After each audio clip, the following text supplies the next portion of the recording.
En 1860 llega a Montevideo un misterioso hombre que afirma ser cura. Cuenta que es originario de un pequeño pueblo llamado Grimaldi, en Calabria, Italia. El obispo lo recibe y le asigna a la ciudad de Minas para que allí desarrolle su labor. Pronto, algunas peculiaridades en su manera de ser y ejercer su apostolado llamó la atención de algunos pobladores, que con el correr del tiempo comenzaron a sospechar de que realmente no se tratara de un cura. Su nombre, Genaro Amantea.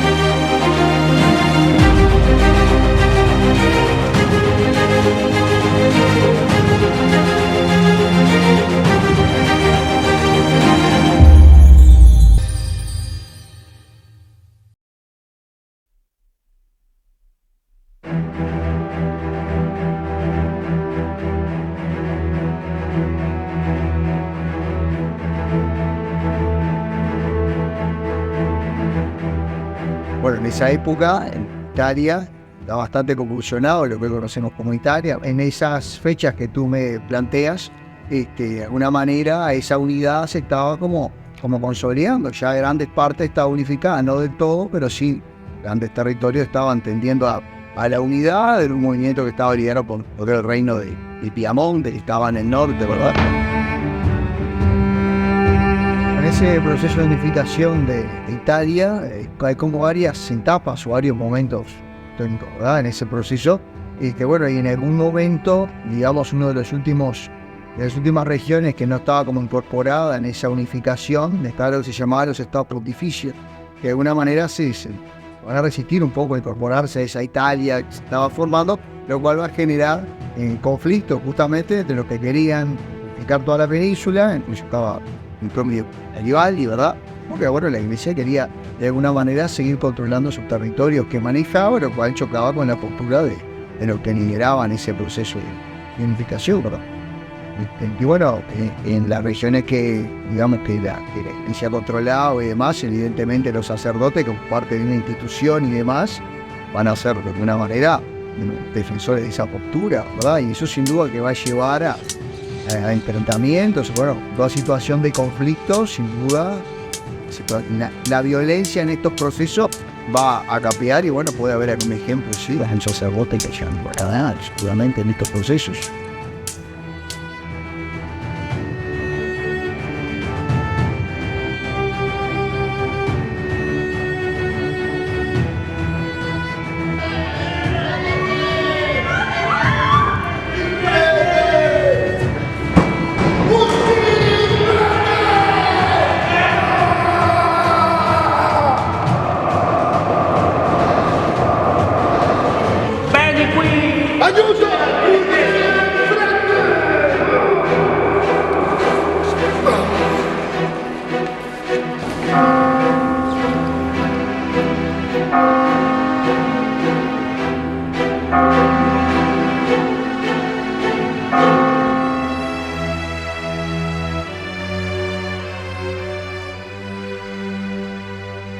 Fue en ese contexto que en 1860 llega quien dice ser el cura Genaro Amantea.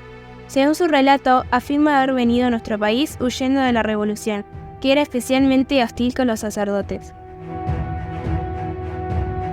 Según el relato de sus familiares, Genaro Amantea partió del puerto de Génova luego de haberse ordenado sacerdote y se dirigió a la ciudad de Buenos Aires, cruzando un tiempo después a Montevideo.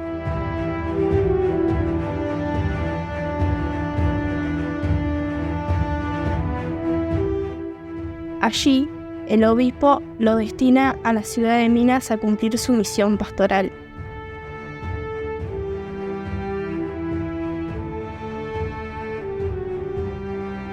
Bienvenido, padre Genaro. Gracias. Lo llamativo del padre Amantea es que él vino y tenía mucho dinero, compró tierras aquí, campos, que no es como lo común, ¿verdad? No es lo normal. Y entonces las hipótesis son varias, porque él vino de una época una época muy convulsionada. En esa época se viajaba en barco necesariamente, Y entonces ahí se abren como las leyendas, ¿verdad? De quién era verdaderamente el padre Amantea.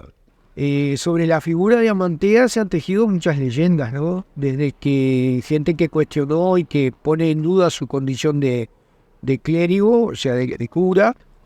Algunos decían que no era cura, y que había venido de Italia por otros motivos que yo verdaderamente desconozco. Pero igualmente él desarrolló esa actividad religiosa durante muchos años.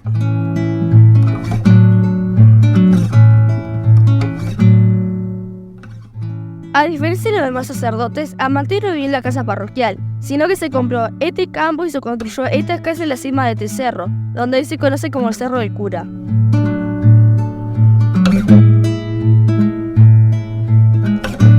Vivía en una zona conocida como El Perdido, más o menos a 10 kilómetros de acá, de la ciudad de Minas, y tenía su capilla precisamente en el barrio de Las Delicias. Era una capilla muy precaria, no es la que nosotros conocemos actualmente. Vivía en una casa que se había construido en la cima del Cerro del Perdido, que nosotros conocemos como Cerro del Cura. Además de esta particularidad que demostraba que contaba con una pequeña fortuna que le permitió realizar esta y otras obras de importancia, Amantea llamó la atención desde el principio por el cuidado que le ponía a su seguridad personal. Él vivía lejos. Imagínense, a finales del siglo XIX, principios del siglo XX, vivir en el cerro del Cura, que se llama ahora, era llamativo. Era como que hoy ahí se lo pueda vivir, no sé, trabajar vivir en el medio del campo y estar como medio incomunicado. Y además, en un lugar que es muy llamativo, no es una construcción común, ¿verdad? Es uno de los puntos más altos de toda la zona. Uno va al Verdú, va a la Arequita, va al Campanero, y el Cerro del Cura siempre se ve. Y él desde ese cerro también veía a todos.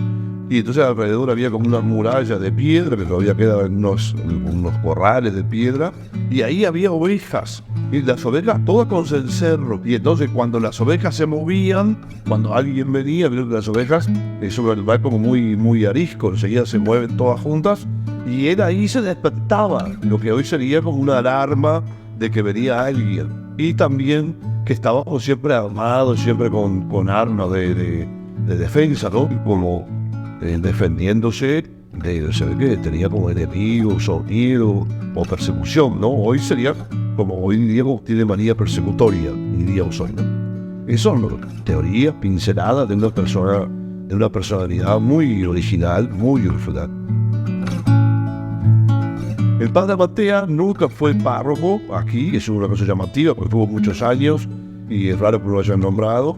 Y otro elemento es que él tuviese disponibilidad de dinero para comprar tierras, para poner una fábrica de pasteurizar leche aquí a la vuelta de la parroquia, y sobre todo que él mismo no viviera acá. Los sacerdotes siempre viven acá, siempre viven juntos. Como te decía, hay gente que ponía en duda o que cuestionaba su condición de religioso, ¿no? Decían que no era, que había venido huyendo de Italia por algún tema con la mafia, por eso también se decía. Pero ya te digo, son leyendas urbanas, por decirlo de alguna manera, o relatos orales, y a veces se tejen estas leyendas, ¿no? Porque al venir de otro país, el hecho de ser extranjero también genera ciertas suspicacias. El hecho del poderío económico relativo o no que tenía también llamaba la atención, de que un sacerdote pudiera ser poseedor de tierras, de ganados, de animales, en fin. Viste que esas cosas generan a veces suspicacias en cuanto al origen de ese dinero.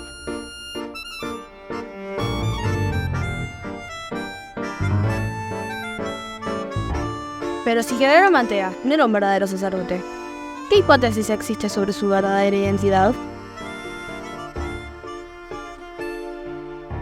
Bueno, vos sabés que a mí, yo por ejemplo, siempre me inclino, o la tesis que me simpatiza más, es que en el barco viniera alguien que sí era un sacerdote y que se llamaba así Genaro Amantea, y como era una práctica común en esa época, lo hubiesen tirado del mar al verdadero y alguien se puso en el papel del padre Genaro Mantea, ¿verdad? Pues es una hipótesis, ¿no? Pero como toda hipótesis, hay que someterla a estudio y a investigación, ¿no?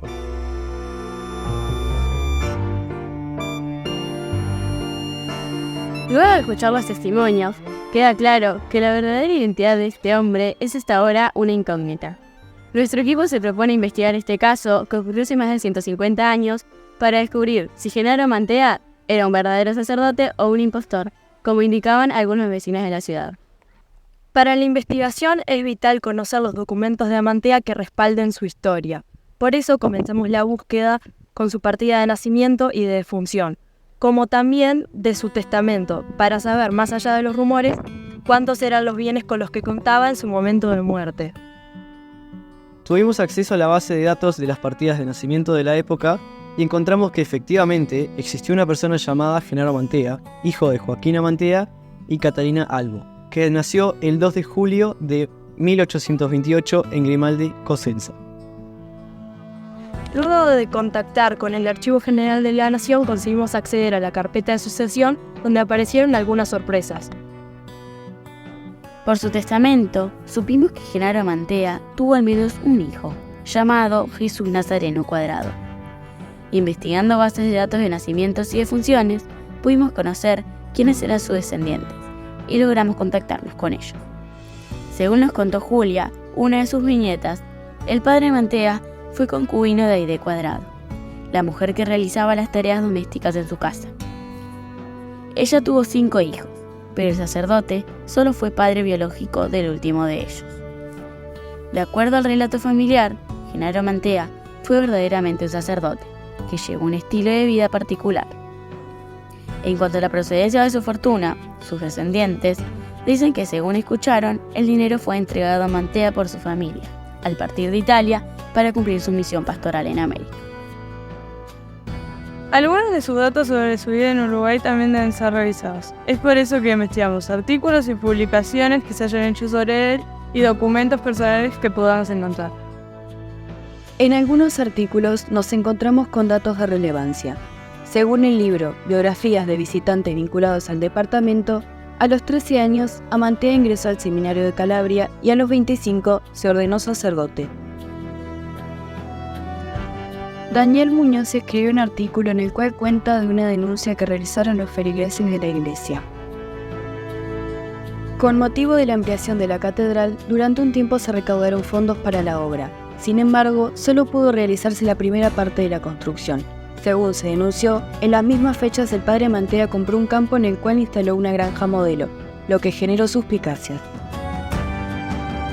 A pesar de estas acusaciones, pudimos comprobar que Genaro Mantea fue uno de los principales donantes para la financiación de la construcción de la catedral. Pero sí es cierto que compró y gestionó una granja modelo a las afueras de la ciudad.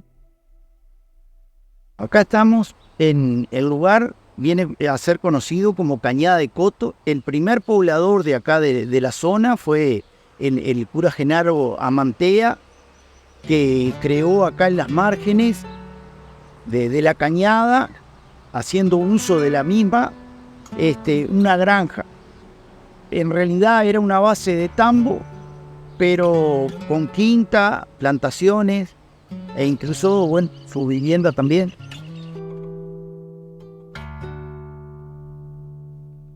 El chalet en realidad tiene muchísimos años y algo que se puede encontrar del chalet hacia abajo son construcciones que se ve que quedaron enterradas en la tierra. E incluso dice la gente más vieja de que el tambo era en la margen derecha de la ruta 8 sobre la cañada.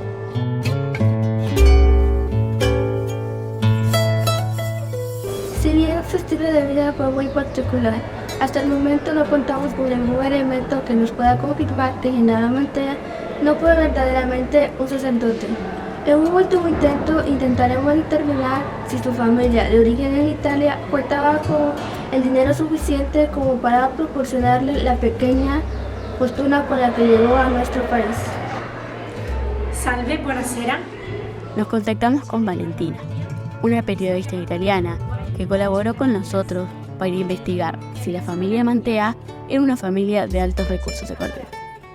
lo que podría corroborar el relato que el mismo sacerdote había hecho a su familia. Sin embargo, si bien se pudo establecer que tenían recursos suficientes como para pagar el viaje de Amantea a América, no se pudo conocer con certeza si se trataba de una familia rica. Luego de agotar todas las vías de investigación de las cuales disponíamos, aún no podemos establecer una tesis concluyente. Si bien es cierto que varios aspectos de la personalidad de Amantea llaman la atención, estos pueden ser explicados de diversas maneras.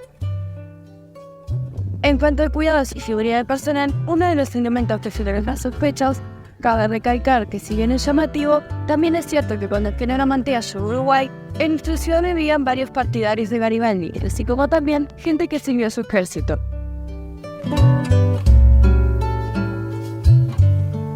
La comunidad italiana en Minas siempre fue numerosa, siempre fue importante e influyente en muchos aspectos de la vida social, en la vida cotidiana, en el mundo del trabajo, en los hábitos, la costumbre. Una comunidad muy fuerte, no debutó hasta el día de hoy.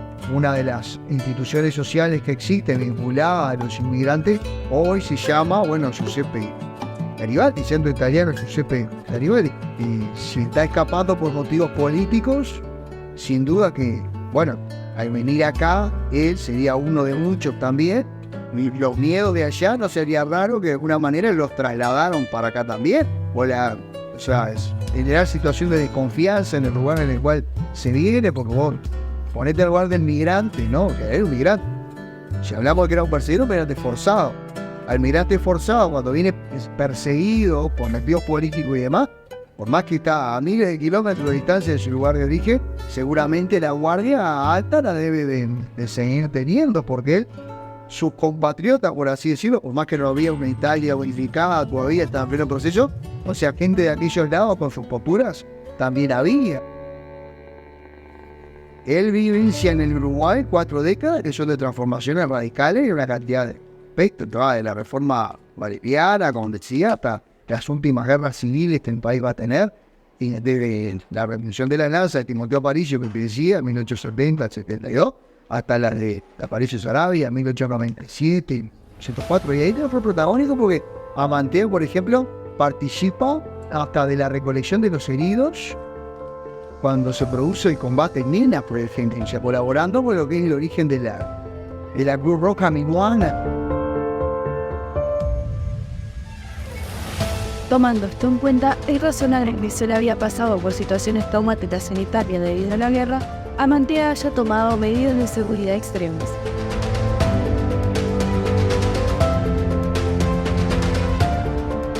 Lo que sí podemos establecer, siendo sacerdote o no, es que Genaro Amantea vivió en nuestras tierras cumpliendo con las funciones pastorales como tal.